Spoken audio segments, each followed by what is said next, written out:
Saya sering berantem gara-gara menginjil. Banyak yang bertobat gara-gara saya pukul juga.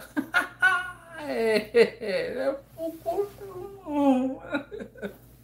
Hehehe, pukul.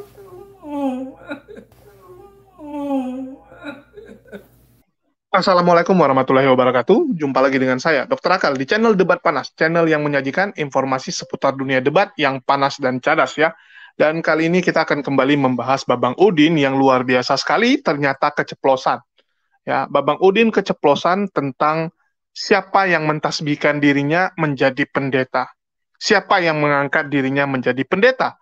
Karena kita tahu Babang Udin tidak pernah tamat dari sekolah STT, tidak mendapatkan gelar sarjana teologi atau magisterium. Ya, jadi nggak jelas siapa yang mengangkat dirinya selama ini. Dan di video kali ini Babang Udin keceplosan. Ya, selain keceplosan mengatakan siapa yang mengangkat dirinya, Babang Udin juga menjelaskan bagaimana cara dia melakukan penginjilan. Padahal yang dia lakukan ini semua penginjilan yang salah, tidak diperbolehkan oleh negara kita.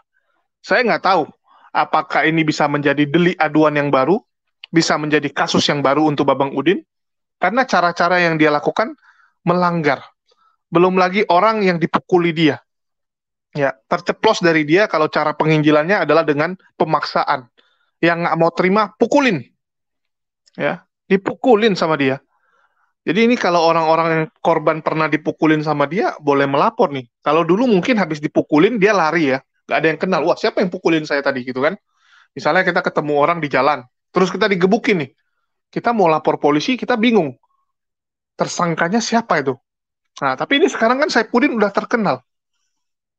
Ya, korban-korban dulunya bisa tahu, oh ini si Saipudin itu. Ya udahlah sekalian saya lapor gitu kan. Dan saya nggak habis pikir gitu. Bagaimana mungkin Saipudin dengan lantang mengatakan hal tersebut di media yang jelas-jelas bisa diakses semua orang.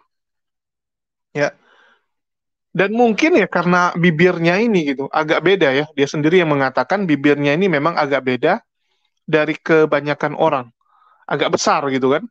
Sehingga mulutnya ini semua diucapkan. Yang nggak pantas diucapkan di media sosial diucapkan juga sama dia. Ya saking anehnya orang ini, saking nggak tahu mau bahas apa, yang penting tetap bisa mengudara, yang penting harus ada konten mungkin ya. Karena kita tahu salah satu yang menunjang kehidupan Babang Udin di Amerika ya, menunjang kehidupan dia, terus juga untuk kehidupan anak-anaknya yang ada di Indonesia, itu adalah konten YouTube. Di luar donasi ya, kalau donasi itu kan bisa diharap, bisa enggak gitu. Walaupun kita tahu di kekristenan donasi itu adalah pendapatan utama. Tetapi kan besarannya itu naik turun, fluktuatif ya. Besarannya itu naik turun sehingga salah satu pendapatan utamanya adalah dari konten YouTube, sehingga si Babang Udin ini berusaha setiap hari eksis. Setiap hari harus ada video yang dia buat yang istilahnya bisa rame. Ya, istilahnya bisa rame. Itulah saya menghimbau sebenarnya teman-teman janganlah ditonton lagi di channelnya Saipudin. Nggak perlu ditonton. Biarkan channel-channel muslim yang mengambil videonya dan mereaksi. Jadi teman-teman tinggal nonton dari hasil reaksi saja gitu. Daripada kita tonton dia, dan dia akan senang kalau ditonton. Makin ditonton dia makin senang karena iklannya lumayan. Jumlah view dia lumayan gitu kan. Sekali live rame yang nonton dan itu membuat dia bisa survive di Amerika dan dia akan makin senang. Dia akan makin senang karena bisa survive gitu. Tapi kalau nggak ada yang nonton, itu dia akan kejang-kejang. Kalau nanti channelnya sudah tidak ada yang nonton, itu pasti dia tambah ngamuk. Wah, ngamuknya makin menjadi-jadi, hujatannya masih akan lebih intens. Jadi kalau dia hujat Islam udah nggak ada yang nonton, teman-teman Muslim udah nggak mau nonton lagi, dia hujat Islam, dia akan hujat lebih ngeri. Tahapan pertama dia akan hujat lebih ngeri. Tapi begitu dia hujat lebih ngeri nggak ada yang peduli, dia akan mulai menghujat yang lain, menghujat Kristen, menghujat pendeta yang lain dengan harapan view-nya naik lagi, jumlah penontonnya bisa naik lagi. Jadi nggak usah ditonton lagi, biarkan dia menghujat sesama Kristen dulu, baru nanti kita nonton. Jadi dia lihat, oh senang rupanya orang ya, penonton lebih senang saya menghujat sesama Kristen. Oke, kita hujat Kristen saja gitu. Jadi biarkan kalau dia hujat Islam nggak usah ditonton, saat dia hujat Kristen aja kita nonton. Biar dia senang menghujat Kristen ya. Oke, bagaimana video lengkapnya Babang Udin ngamuk-ngamuk nih? Silakan teman-teman saksikan video berikut ini. Jawab, kalau nggak mau terima Yesus ya sudah. Ya, teman-teman udah lihat ya bagaimana Babang Udin memaksakan orang untuk menjadi Kristen. Diinjilin di mana-mana saja, dan juga sebelumnya saya mau bilang dulu bahwa ternyata tidak ada yang mengangkat dia menjadi pendeta. Jadi gelar pendetanya itu adalah pemberian. Orang-orang memanggil dia pendeta, pendeta, pendeta gitu ya. Sama kalau di Medan tuh ada juga yang kayak manggil saya Boksu. Boksu itu pendeta dalam bahasa Cina Hokkien. Ya, jadi teman-teman saya kadang-kadang manggilin saya Boksu gitu. Karena mereka tahu saya rajin pelayanan di gereja, jadi diejek-ejek lah. Saya nggak tahu itu dalam mengejek atau memuji ya. Jadi yang memanggil saya itu teman-teman yang di luar gereja, manggilin gitu. Dan saya nggak suka dipanggil seperti itu, ya. Bukan satu kebanggaan dipanggil pendeta, tetapi bagi saya Pudin, dia malah senang dipanggil pendeta. Itu hak dia lah. Ya, dia senang dipanggil pendeta karena mungkin dia merasa, wah saya pendeta gitu kan. Dan saya setuju, Saipudin ini pendeta, dan bahkan saya menambahkan gelar dia menjadi pendeta besar. Pendeta besar Saipudin Ibrahim. Karena bagi saya, Saipudin inilah cerminan kekristenan. Saipudin, Kosman, Paul Jang, itulah cerminan asli ajaran Kristen. Kalau mau melihat ajaran Kristen ya, ajaran Alkitab, itu lihatlah ketiga orang ini. Mereka mengimplementasikannya dengan sangat baik di kehidupannya. Ya, Paul Jang tidak peduli dengan mamanya, karena biarlah orang mati yang menguburkan orang mati. Ya, dia melakukan hal itu.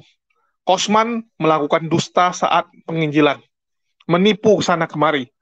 Ya, itu ajarannya Paulus juga. Begitu juga dengan Saipudin. Ini ajaran Paulus yang mereka implementasikan dengan sangat baik. Mereka lah cover cover terbaik dari kekristenan yang bisa dimiliki orang Kristen Indonesia. Jadi banggalah orang Kristen dengan mereka, sehingga saya melabeli dia dengan gelar pendeta besar. Karena memang dia hebat, lebih hebat dari pendeta-pendeta yang lain ya. Bahkan itu dikatakan oleh Saipudin sendiri, nggak ada pendeta Kristen lain yang bisa mengartikan ya pengajaran Yesus seperti dirinya. Nggak ada. Saipudin lah yang paling mengerti ajaran Kristen itu seperti apa. Tidak ada pendeta-pendeta lain yang sanggup melebihi hikmah yang dimiliki oleh Babang Udin. Ya, jadi itu label memang pantas. Bahkan kalau bisa pendeta besar, jangan pendeta biasa. Pendeta besar ini ya, kita labeli dia itu. Terus dia menginjili orang ya di angkot, di taksi, di pesawat gitu. Bahkan di pesawat karena orangnya duduk di samping nggak bisa melawan. Ya, saya nggak tahu apakah boleh seperti itu. Jelas-jelas itu melanggar hukum. Bahkan ada yang sampai dia pukuli ya, dipukuli sama dia supaya menerima Yesus. Bukankah itu kejahatan? Dan kenapa Anda bangga melakukan hal itu? Ya. Walaupun kita tahu salah satu kasus Saipudin yang viral yang membuat dia masuk penjara adalah saat dia memaksakan supir taksi ya, saat dia naik taksi, dia memaksakan menginjili supir tersebut bahkan menjelek-jelekkan Islam. Ya, yang jadi masalah adalah dia menjelek-jelekkan Islam di taksi tersebut sehingga viral dan dia terakhir ditangkap karena hal itu. Jadi saya bingung, apa kebanggaan dari menjadi orang seperti itu? Melakukan penginjilan dengan pemaksaan, ya, itu bukan penginjilan, Pak. Itu keyakinan palsu yang dipaksakan. Kamu harus ikut sembah nggak sembah saya pukulin gitu kan. Itu kamu nggak benar itu, Pak Saipudin. Itu bukan penginjilan, jauh itu Pak dari kata penginjilan. Jadi bertobatlah Pak Saipudin, bertobatlah. Ya, saya nggak tahu apakah itu pengaruh dari bibir dia yang terlalu besar, yang dia katakan bibirnya ini memang bibir yang aneh, ya. Di video ini teman-teman bisa lihat bagaimana dia komplain masalah bibirnya. Itu mau menyinggung pendeta Saifuddin Ibrahim. Karena bibir saya itu kata orang itu ukurannya beda. Pak Pendeta ada nggak Nabi yang bibirnya doer. Nah, bibir lu. Bibir kamu yang doer. Itu Nabi bibir doer, nah bibir lu. Gak usahlah menghina fisik.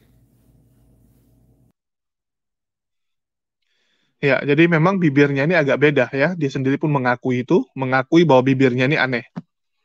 Mungkin karena terlalu banyak nipu sehingga bibirnya jadi berbentuk aneh. Belum lagi sering dipakai lipstick sekarang ya. Karena dipakaikan lipstick terus ya jadi tambah aneh gitu kan. Harusnya ya jangan pakai lipstick lah, ada-ada aja. Masa pakai lipstick terus? Karena pakai lipstick terus, inilah jadi seperti itu. Oke, mungkin itu saja yang bisa saya beritahukan pada hari ini. Ya, makasih buat teman-teman yang sudah nyimak. Bagaimana pendapat Anda tentang Saifuddin? Apakah pantas dia ini kita labeli pendeta besar? Karena ternyata tidak ada yang mentasbihkan dirinya. Ya, dia ngangkat dirinya sendiri, orang-orang umum yang panggil dia pendeta sehingga dia enjoy dengan gelar tersebut. Apakah kita harus kasih dia gelar pendeta besar atau kita panggil saja Rasul? Ya, Rasul Saifuddin, Rasul Mbah Udin gitu. Ya, atau teman-teman punya julukan lain, silakan tulis pendapat kalian di kolom komentar. Dan menurut teman-teman ini, ya menurut teman-teman, apakah kita harus stop menonton? Ya, stop menonton dia kalau menghujat Islam, tapi kita lanjut nonton kalau dia menghujat sesama Kristen. Ya, silakan tulis pendapat kalian dan makasih buat teman-teman yang udah nyimak. Akhir kata saya ucapkan wassalamualaikum warahmatullahi wabarakatuh. Sampai jumpa di lain kesempatan.